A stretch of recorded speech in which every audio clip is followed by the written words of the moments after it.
Reading with your kids.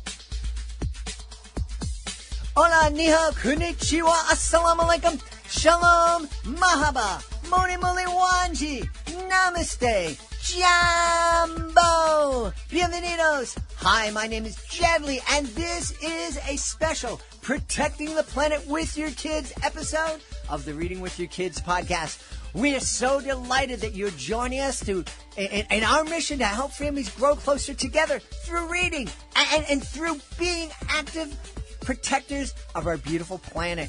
We are coming to you from the beautiful neighborhood of Reedville in the southwest corner of Boston, Massachusetts. Our guest today is coming to us from Tours in France. His name is Kevin Albin, and he is the author of Stonechild. Before we invite Kevin into the studio, we want to invite you to visit our website, readingwithyourkids.com.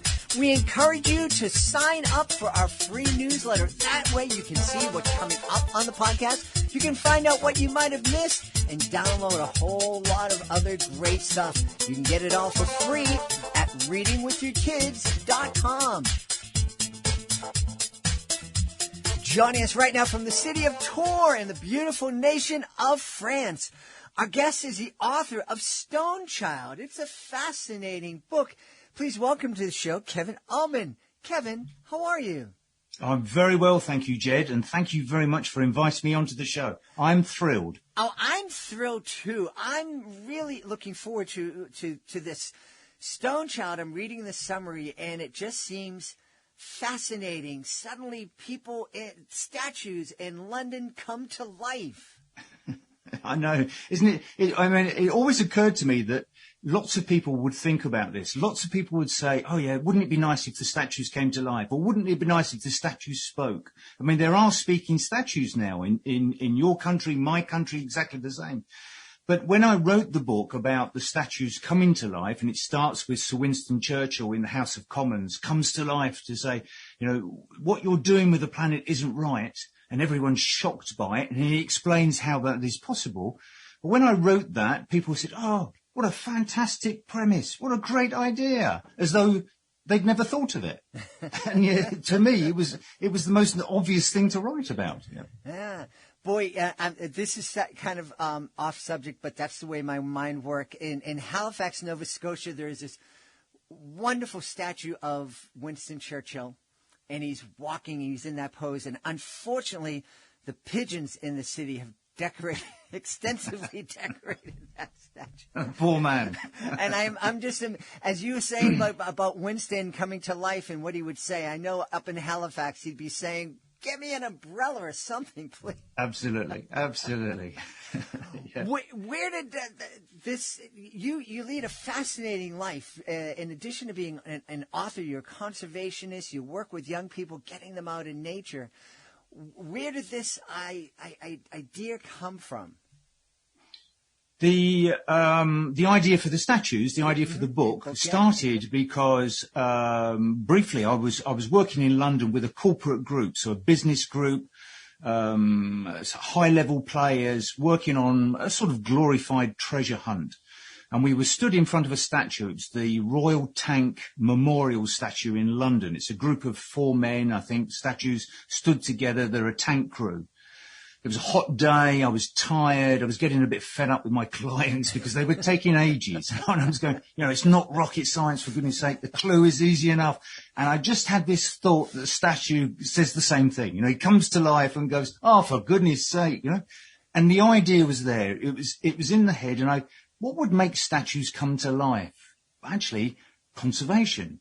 I'm trying to give my message when I work overseas on an expedition, say in Borneo, for example. I try and educate my clients to say, when you go home, think about deforestation or indigenous peoples living in the forest. Think about those things and how you live your lives.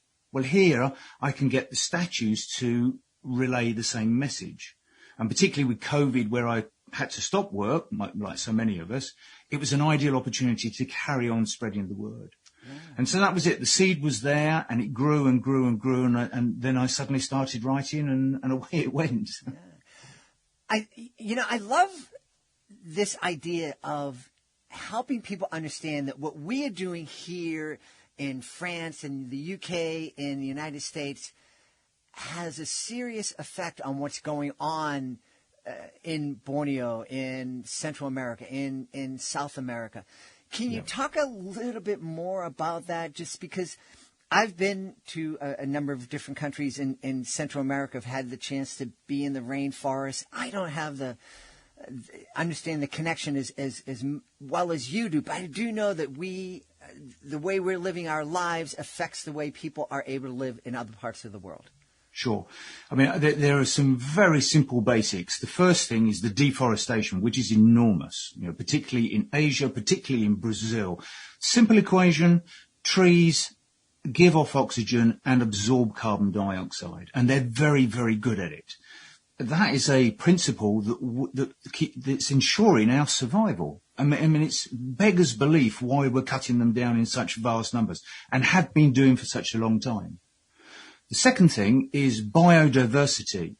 And a simple example of that is if there's lots of biodiversity, and by that we mean there's lots of variety of animals. They all live in a certain synchronicity, if you like. There is a food chain. There is the way that they behave. No species becomes greater than the other because they're part of that system. I mean, something that's common at the moment is Lyme's disease. It's a big problem in America. Mm-hmm. It's a big problem in the UK as well.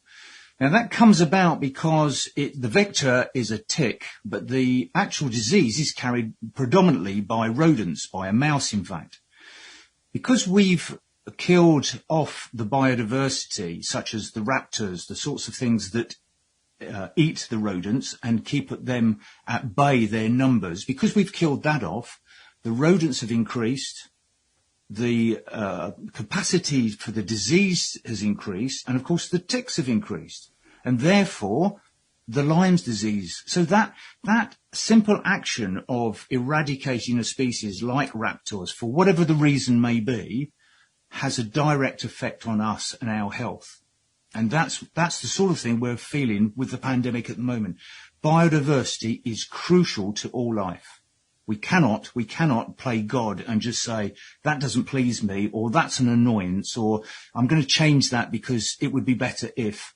We can't do that. We can't play like that. We have to see ourselves as part of nature. We have to be part of the nature and say, we're not the dominant species. We have to play our part in order to survive. Boy, that's a really important message to give to everybody. I was going to say to give to kids, but it's something. Yeah, I think it's something old men like me really need a dope slap to understand. Yeah. Wow. And when we think about, we live a very civilized world. We call it civilized. Mm-hmm. We live in houses and we go to work and everything that we can comprehend as life as it is. But of course, not everyone does that. Some people live in very rural areas. Some people still live in the forest, and they live a very successful life. They're very happy in doing that. The forest provides everything for them. Well, us is actually destroying their environment, their habitat, and not, it's destroying the habitat of humans. It's destroying the habitat of animals. I mean, it extends, it goes further, because then our interest in the wildlife trade as a meat, as a food source, or as pets, or as Asian medicine, some of the cruelty that goes on, we're again affecting the biodiversity, or again we're affecting the environments, where we're very good at destroying things, and we've really got to wake up and stop. The summit started in America under the new president, under Biden, Mr. Biden. That's very good. That's very positive. There's the conference, the COP26, at the end of the year in Glasgow, in Scotland. These are all very positive moves, and there is a lot of positiveness. There is a drive away from fossil fuels. There is this impetus. People are beginning to understand, but we've really got to move faster than we're moving. We've got to invest in alternative fuels, alternative methods of living our lives. We've got to consider what we eat. The simple thing to do with cattle. Cattle produce, they're ruminants. They produce a lot of methane because they ferment the grass that they eat before they digest it. Methane is far stronger, far more dangerous, if you like, or harmful than carbon dioxide as a greenhouse gas. We destroy rainforests to provide land for cattle or land for their food so that we can ultimately eat them. I mean, it just doesn't make sense. We've got to regulate that. We've got to reduce our demand on those sorts of things. That's so important, and I don't think we don't make the connections, no. Because we, go here in the West, we go to the supermarket and we pick up a package of beef. We go to a fast food joint and grab a burger, and we're not understanding that we don't even understand that came from a living being at one point, and we certainly don't make the connection that they're tearing down the rainforest so that, they can have a couple thousand cows graze in this area and then and also grow food for them. And what's the best way, other than just talking to our kids about it, what's the best way for us to help our kids understand that we are all interconnected and that the actions that we take make a difference on other people's lives and ultimately on our lives as well? Part of the issue, I feel, Jed, is that scientists have been talking about this for many years. But scientists are very good at speaking to scientists, other scientists, or they advise government. If you think of your own friends or the people that you know and you meet, if you spoke to the common man or woman in the street and mapped out what I've just mapped out, perhaps they will go, well, that's awful. We need to change this.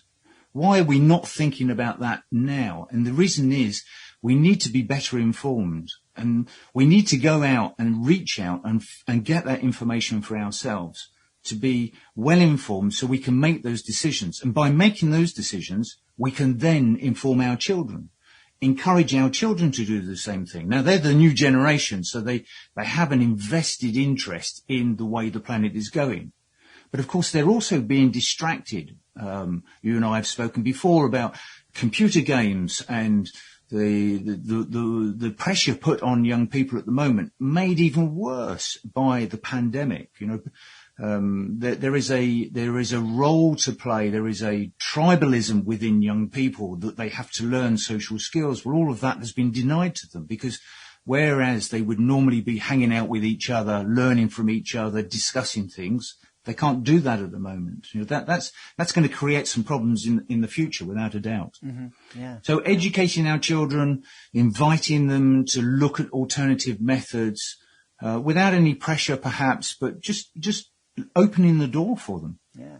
Well, I think, one of the reasons we encourage families to continue to read with their kids, either read aloud or co-read with their kids and have discussions about what they're reading with their kids after they become independent readers, especially as they become teenagers, is because I think it gives families an opportunity to talk about these issues. Stonechild would be a perfect example of this, having a conversation on the way to football practice or dance or sitting around the table, talking about the Winston Churchill statue coming to life and what would he say and what would the statue in our local town square, what would that statue, if it came to life, what would it be telling us about nature and the way we're living?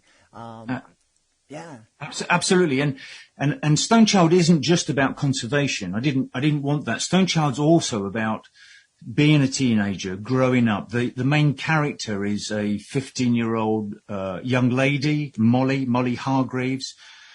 She's home educated. She was born in Guatemala. She speaks Spanish. Her best friend is her brother, an older brother. And she suddenly discovers her older brother now has a girlfriend. So there's an interplay there. She looks at herself in comparison to the girlfriend. And I try to cover some of the anxieties perhaps, or the thoughts of teenagers. Where do they go with that? I invite them to question, why do we build statues? What do we think about racism? There's a conversation with Florence Nightingale, and there's a suggestion that with the relationship with Mary Seacole during the Crimea War. What was her thoughts about that? And so there's lots of historic facts in the book presented in a way I hope that's amusing, and so that readers can go, actually, yeah, that's making me think about that. And an ideal moment then to read with children, read with teenagers, and say, well, what do you think about? What's your opinion? There's an opportunity. I'd like to learn from you. What do you think about that? Mm-hmm. And I think that's very valuable. It's incredibly valuable. We've talked a lot here in the show about, when our kids are babies and they're sitting on our lap and we're looking at a picture book and we say, what do you think the bear is going to do next? And we're letting that baby know that their opinion matters to us. That we're really interested in hearing their thoughts and what they're thinking, and that's really empowering. The same is true when kids are teenagers. They probably need that sense of empowerment even more because there's so much going on in their lives, and there's so many struggles, and they need to have the most important person in their lives, because believe it or not, even though they tell you they hate you and they don't want to be with you, your teenager still thinks that you're the most important person in their life. Yeah. And they want to know that you care about them, that you care about what they think, that you respect them. And I think, as you're mentioning, I think we need to remember when we ask our kids what their opinion is, well, there's no wrong answer. They may differ from our opinion, but we ask them their opinion, so we need to respect that. Yeah, there's it's called active listening, and it's quite an art, and it's quite difficult to master it, because by human nature, when we listen to someone, our brain is always talking to us at the same time. It's posing the next question. It's analysing what this person is saying, and it tends to shut out part of what we're hearing. We're not actually listening completely, where our brain is racing ahead, and it takes practice to slow that down and say, I'm not going to think about anything else.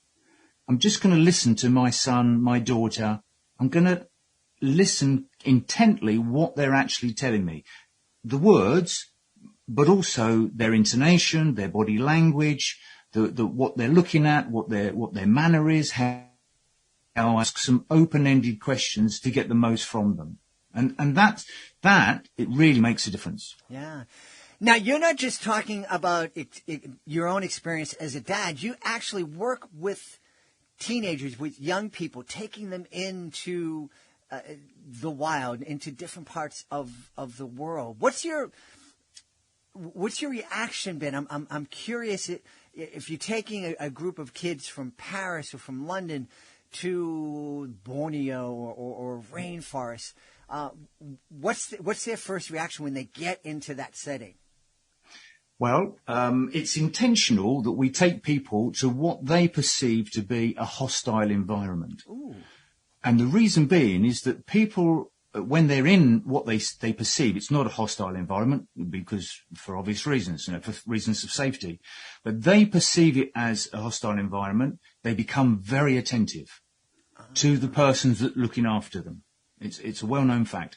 So they become very attentive, and they're ripe, if you like, to teaching them things. They're ripe to learning things. They're ripe to have those experiences and analyze those experiences and draw conclusions from those experiences. So yes, you're right. The first reaction, and Borneo is a good example. You step off that plane, it is hot, it is humid. It is another language, and they know they're going to the jungle. They know they're going to be working with, say, a local tribe. They know that there are animals in there that could harm them. All of that is perceived as a hostile environment. And so they rely on me as their leader, but more importantly, and this is where I direct them, they start to rely on each other. So we're beginning to build a team. Then they see that they need to rely on themselves, because each of them get a day to be the leader or a deputy leader.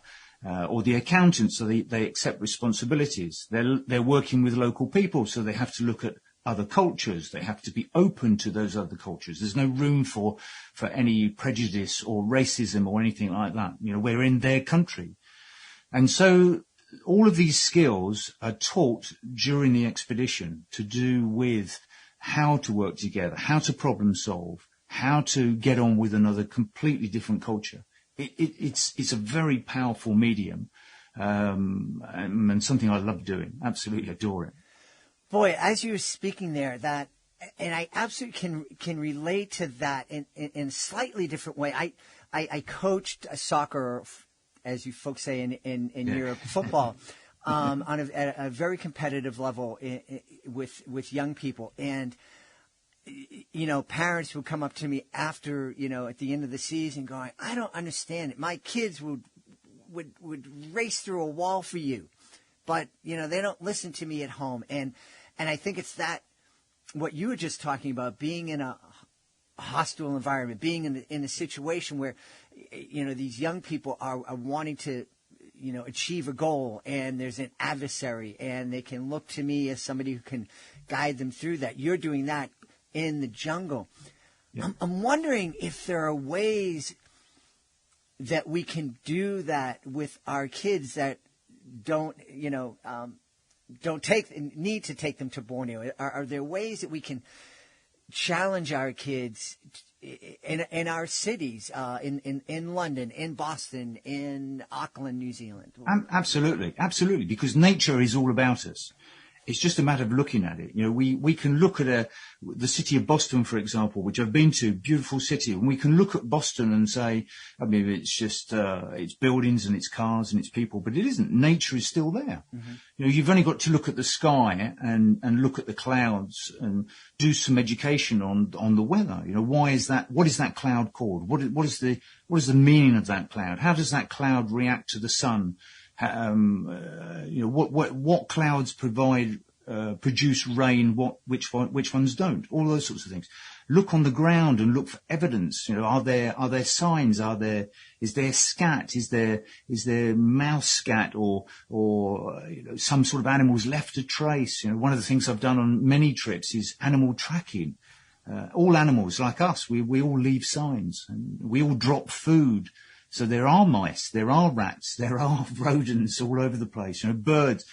Just sit still for a moment and watch some birds feeding on how they analyze, how do they move, how do they interact with each other. Birds are fascinating because they're constantly on the watch. So it's identifying those small details with your child to say, well, what do you think of that? Mm-hmm. We didn't know that was there. Mm-hmm. Get some books, read some books, identify these animals, those sorts of things. So it doesn't matter. You don't have to go to Borneo. It's on your doorstep, without a doubt. Yeah. Wow. Here in our home, we live right next to a wildlife sanctuary, which is really weird because we live in the city of Boston. So we have deer and coyotes and it seems like bazillions of birds, and it's wonderful. And it's wonderful to take time and to look. And I think maybe that's one of the keys as parents is for us to be able to slow down enough so that we start noticing nature and sharing what we're noticing with our kids and helping them fall in love with the planet that we live on. And that is one of the benefits, Jed, of the pandemic, that we have slowed down. Let's not go back to the old way. Let's profit from that. We've been forced to slow down. We've had time to rethink our lives. Let's not just shoot back to the way it was, all that stress and the speed and everything else that goes on. Let's reflect on that and say, what is the priorities here? Because the next generation don't need to make the same mistakes that we've made already. They need to learn. We need to improve. We need to evolve as a species. Mm-hmm. And they need help. They do need help. Young people do need help. Much the same as we did. I remember my teenage years. I've got a 16-year-old son, and when I was 16, I was doing the same thing. I was fighting with my dad. I wanted to leave home. I was probably obnoxious. Well, I was obnoxious, and we're making the same mistakes. We've got to draw a line, and the pandemic's been a perfect line in the sand to say, yes, it's been dreadful, and it's tragic that so many lives have lost. We don't need to blame people. We just need to learn from it. We need to move on from here and say, how do we prevent this from happening again? How do we change our lives? How do we make these improvements? How do we live with nature? And it's not just about us. It's a very complex and complicated situation, and we need to be a part of it. Yeah. I hope this isn't a dumb question, but if we are more in tune with nature, if we become more conscious and learn to live more in sync with nature and respect our biodiversity, will we be able to prevent future pandemics? Yes, very likely to do so. You know, this pandemic has come about because of the lack of biodiversity, because of how we've encroached. You know, one of the things we talked about cattle cutting down the forest. We're getting deeper and deeper into the forest. You know, there's the more we invade into that land, the more at risk we are to animals. It's called zoonotic. It's where viruses and illnesses that animals carry then get transferred to us. And the reason being is that we're invading on their territory. You know, they would normally stay in the forest and we visit from time to time. What we're encroaching, we're cutting it down, we're building on that land, we're putting cattle on that land. You know, we've breached that interface between wild animals, domestic animals, and us. We've made it easier for viruses and illnesses to transfer to the human race, and that's what we need to understand and stop. Yeah. You know, as we're talking here, and we were talking earlier about, you know, sitting down and co-reading Stonechild together with your older kids. One of the things that we've talked about a lot here in the program is that our younger kids are fifth and sixth graders. While they may not be able to sit down and read Stonechild or read a book that was written for high schoolers on their own, they can certainly comprehend it. And so to read this book aloud with our younger kids, again, can start those conversations that we want to have with our kids about the earth and about how we can protect the planet with our kids. And so I want to encourage folks to pick up Stonechild and read it with their teenagers, with their pre-teenagers, because I think it's just going to spark and ignite those conversations that are so valuable. Any other suggestions? Any kind of fun things that you can think of that a family can do today to just get them started on their on their efforts to work together to protect the planet? Well, certainly, just with Stonechild reading, I read to my son, and one of the things I enjoy doing is reading it with passion, reading it as if I was a presenter on the radio. And I can picture that in my own mind, and I'll read it, and I'll throw in some extra voices, and you know, I try and emulate Sir Winston Churchill, and suddenly it's not just me reading to my son; it's me enjoying myself as if I was a radio presenter, you know. And that really is the message I would encourage everyone, not just in the reading of Stonechild, but everything that you do. You know, if you want to become informed about biodiversity or about the change of the climate, global climate change, those sorts of things, do it with passion. Do it with such enthusiasm that you think, I'm really going to fire myself into this. I'm going to set aside some time, and that's what I'm going to do. I'm going to do that 100%, passionately, and I'm going to learn from that, and then I'm going to spread the word, and that's going to be, we say in French, my raison d'être, my reason of being. You know, that's, and it doesn't need to take over your life. It just needs to say, well, for 20 minutes of the day, that's what I'm going to do, but I'm going to do it 100%. Yeah. And really passionately. Yeah. And those 20 minutes a day add up and can make a real difference in your family life, in your life, in our own collective lives here on the planet. And people will be surprised how infectious it becomes. You start talking about that. Someone else becomes interested. You then start swapping ideas and swapping data and sharing websites and things like this. And suddenly, we've infected the whole world brilliantly. Infected it in a great way. In a great way. Yeah. Hey, Kevin, I absolutely know people are going to want to know more about you and more about Stonechild. Are there places online where folks can connect with you? Yeah, certainly. I have a website. It's Kevin-Albin, Albin. They'll find me on there. But all the social media, you'll find me under my name, Kevin Albin. And please, I welcome communication. That's what being human is all about. I welcome people making contact, posing questions, asking for advice, anything at all, giving me their points of view. I welcome all of that. Awesome. Well, we've had a great time speaking to the author of Stonechild, Kevin Albin. Hey, Kevin, thanks so much for being with us on the Reading with Your Kids podcast. Excellent. Thank you, Jed. Have a good day. Please be sure to join us for the next edition of the Reading with Your Kids podcast. Our guest will be Tim Myers. He'll be here to celebrate Glad to Be Dad. That's the next episode of the show. I want to thank the folks who made today's show so wonderful. Of course, I want to thank our guest, Kevin Albin. Please be sure to check out Stonechild. I also want to thank my team, Alejandro Doherty, Fatima Khan, Helen Fraser, Justina Thompson. I want to thank my beautiful wife for all the support she gives me. Most of all, we all want to thank you. Thank you so much for taking the time to join us today. And as always, thank you so very, very much for taking the time to make the world a better place by reading with your kids and protecting the planet with your kids. I'll be looking for you in the next edition of the Reading with Your Kids podcast.